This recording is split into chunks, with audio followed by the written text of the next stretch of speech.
क्या आपको पता है हमारे देश में न्यूनतम वेतन में एक बड़ा बदलाव किया गया है और इससे संविदा कर्मी, आउटसोर्स कर्मी और दैनिक वेतन भोगी कर्मियों को भी एक बड़ा फायदा मिला है और ये पूरे देश में लागू किया गया है।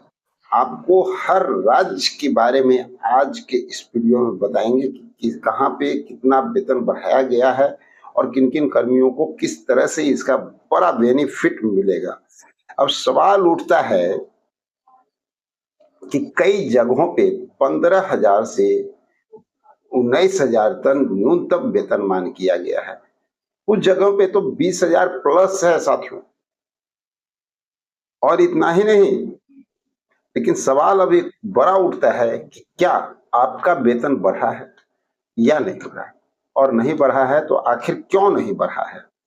हर राज्य का अपडेट आज देने जा रहे हैं। थोड़ा गौर से पूरा वीडियो को देखिएगा, क्योंकि हर राज्य में जो न्यूनतम वेतनमान है जो तय किया गया है वो आपको मिलेगा।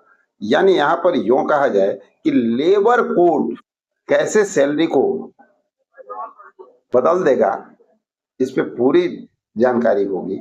और कहाँ पे आपको जो है, अगर आपको वेतन कम मिल रहा है, आपके साथ नाइंसाफी हो रही है, तो आप कहाँ पर अपना शिकायत कर सकते हैं। ये नियम पूरे देश में लागू किया गया है। जैसा कि आप लोग को पता होगा कि सेंट्रल गवर्नमेंट की अगर बात करें तो उनका न्यूनतम वेतनमान जो है वो कहीं ना कहीं काफी कम है।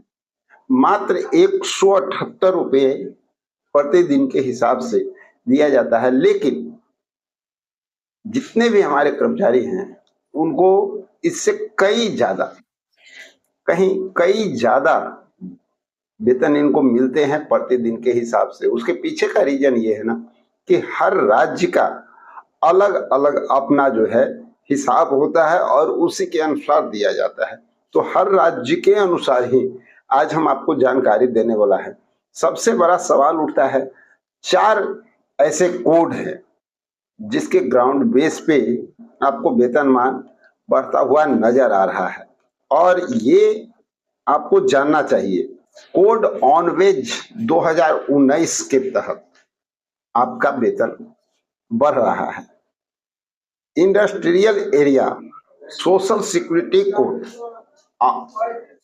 OSH कोड, इसके तहत आपका वेतन बढ़ने वाला है।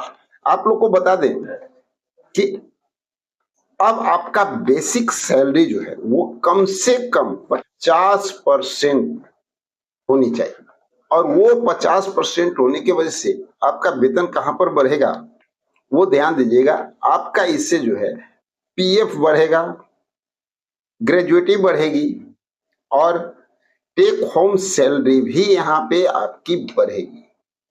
तो आइए सबसे पहले हम लोग जान लेते हैं कि किस राज्य में कितना न्यूनतम वेतनमान बढ़ाया गया है और इससे आपको कहां पर कितना बेनिफिट मिल रहा है।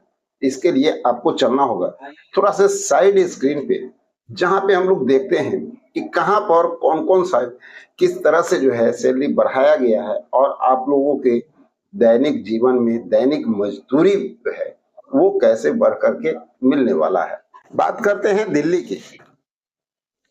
अनस्किल्ड 19,800 जो प्रति माह मिला करता था, वहां पे अब 22,000 प्लस आपका वेतन, न्यूनतम वेतन बढ़ाने की बात की जा रही है। क्योंकि अभी तक जो कहा जाता है कि दिल्ली में न्यूनतम वेतन सबसे ज्यादा बढ़ाया गया है और यहाँ मिलता भी है। और यहाँ हरियाणा की अगर आप बात कर लें तो हरियाणा का जो है स्किल 15,220 रुपया प्रति माह यहाँ पर होता है, जो कि अब बढ़ करके आपको 18,500 यानी तकरीबन 3,280 रुपया की लमसम यहाँ पर बढ़ाया गया है। यानी 35% की बढ़ोतरी यहाँ पर हो चुकी है। उत्तर प्रदेश की अगर बात करें तो जहाँ 13,000 रुपया मिनिमम वेतन ऑलरेडी पहले था, जो कि अब बढ़ करके तकरीबन 26,000 पर मंथ। और यहाँ पे एक चीज ध्यान रखने वाली है, एरिया और स्किल के तहत यहाँ पर बढ़ाया गया है, यानी आप किस एरिया में हैं, आपका स्किल क्या है, ठीक है, उसी के ग्राउंड बेस पे आपका यहाँ पर जो है वेतन बढ़ेगा। इसको आपको ध्यान देना होगा। महाराष्ट्र में 13,000 जहां मिला करते थे, अब 16,000 रुपया जो है इंडस्ट्रियल जोन के हिसाब से आपको यहाँ पर बढ़ाया गया है। और कर्नाटक की अगर बात करें तो 1 अप्रैल 2026 से ये नया नोटिफिकेशन यहाँ पे भी लागू हुआ है। और टेक, इंडस्ट्रियल सेक्टर और हायर वेज, इन सब लोगों में भी वेतन वृद्धि यहाँ पर की गई है। तमिलनाडु की अगर बात करते हैं तो यहाँ पर जोन बेस्ड सिस्टम जो है ABCD 4 भागों में बांटा गया है और यहाँ पर 1 अप्रैल 2026 से ये भी लागू हो चुका है। और यहाँ पर जो है आप अपने जोन के हिसाब से, यानी किस ग्रेड में आप हैं उसके हिसाब से आप यहाँ पर देख सकते हैं। वेस्ट बंगाल की अगर बात करें तो शेड्यूल एम्प्लॉयमेंट बेस्ड बेस पे आपको जो है अलग अलग सेक्टर में अलग अलग रेट के हिसाब से सैलरी यहाँ पर बढ़ाया गया है। अदर स्टेट यानी अन्य राज्यों की बात करें तो आंध्र प्रदेश, असम, बिहार, राजस्थान, सभी राज्यों में 2026 से रिविजन ये हो चुका है।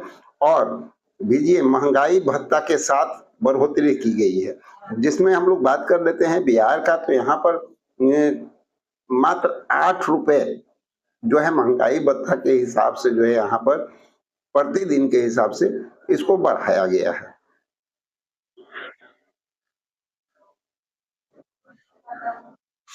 अगर बिहार की बात करें तो जहां 10,000 न्यूनतम वेतन मजदूरी पहले मिला करता था, वहां पर अब जो है 10,000 की जगह पे 18,000 न्यूनतम वेतन जो है अब आप लोगों को मिलेगा। एग्रीकल्चर हो प्लस लेबर सेक्टर जो है डोमेस्टिक हर जगह पे, और धीरे धीरे ये वृद्धि यहाँ पर होता हुआ नजर आ रहा है। महाराष्ट्र की अगर बात करें तो 13,000 ऑलरेडी पहले जो मिला करता था, वहां से अब बढ़ करके 18,000 रुपया जो है मिनिमम आपको मिला करेगा। और यहाँ पर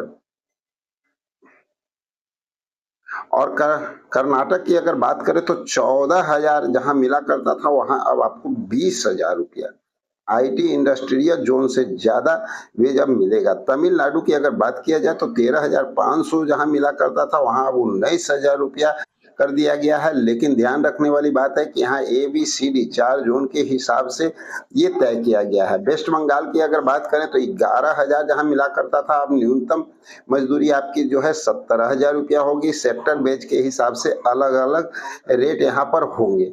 और क्यों बढ़ी है ये मजदूरी, इस बात को अगर ध्यान दीजिए तो महंगाई काफी बढ़ चुकी है और लेबर शॉर्टेज है। और यहाँ पर न्यू लेबर कोड लागू किए गए हैं। सरकार ने VDA महंगाई भत्ता बढ़ाया है। हर 6 महीने में आपको जो है ये रिन्यूअल होता हुआ नजर आएगा, यानी हर 6 महीने में आपकी महंगाई भत्ते कुछ कुछ बढ़ते हुए नजर आएंगे। यहाँ पर न्यू लेबर कोड की बात अगर करते हैं तो सैलरी इंडस्ट्री बदला है। बेसिक सैलरी 50%, PF इससे बढ़ेगा, ग्रेजुएटी भी आपकी बढ़ेगी, टेक होम सैलरी भी थोड़ा कम हो सकता है, लेकिन लॉन्ग टर्म में फायदा आपको देखने को यहाँ पर मिलेगा। मिनिमम वेज में कम देना है लीगल, और सैलरी स्लिप देना जरूरी है। PF ESI की अधिकारी, अगर कम पैसा मिल रहा है तो लेबर ऑफिस में आप शिकायत कर सकते हैं। चलिए, ध्यान रखने योग्य बात यह है कि न्यूनतम मजदूरी दर जो है वो पूरे देश में लागू कर दिया गया है और 1 अप्रैल से ये लागू हो चुका है। लेकिन इसके बावजूद अगर अभी भी आपको न्यूनतम मजदूरी दर जो लागू किया गया है वो अगर कहीं नहीं मिल रहा है, चाहे आप किसी प्राइवेट सेक्टर में काम कर रहे हो या सरकारी संस्था में काम कर रहे हो, कहीं पे अगर आप काम कर रहे हैं, दैनिक वेतन भोगी हो, आउटसोर्स कर्मी हो या संविदा कर्मी हो, तो इस ग्राउंड बेस पे अब जो है आप लेबर कोड का सहारा ले सकते हैं। और इसके साथ साथ बता दें, आप साइड स्क्रीन पे देख रहे होंगे, उत्तर प्रदेश के लिए तो खास करके कुछ टोल फ्री नंबर जो है आपको दे दिए गए हैं लेबर कोर्ट में शिकायत करने के लिए। तो इन बातों का आप विशेष ध्यान रखेंगे और पूरी जानकारी आप लेंगे। साथियों, आगे भी देखिए इसकी आधिकारिक वेबसाइट पे जाकर के आप जो है इसका नोटिफिकेशन देख सकते हैं। हर राज्य का अलग अलग जो सिस्टम है वहां पे पूरे डिटेल में आपको देखने को मिल जाएंगे। जैसे कि एग्जाम्पल के तौर पे हम आपको कुछ साइड स्क्रीन पे दिखा देते हैं, तो आप कहीं भी जाकर के जो है अपनी आधिकारिक वेबसाइट श्रम संसाधन विभाग की ओर से जो निकाला गया है, आप वहां पर अपने राज्य के हिसाब से देख सकते हैं, अपने राज्य का नाम दे करके देख सकते हैं कि दैनिक मजदूरी दर क्या बढ़ी है, महंगाई भत्ता कितना बढ़ा है और आपका कितना वेतन होता है, और आपका जो है ग्रेड के हिसाब से, आपके पोस्ट के हिसाब से, आप किस तरह के श्रमिक हैं उसके हिसाब से आप इसकी जांच पड़ताल भी कर सकते हैं। तो साथियों, आगे भी हम लोग बने रहेंगे और कुछ महत्वपूर्ण जानकारी लेकर के आप लोगों के बीच आएंगे। जब तक के लिए जय हिंद।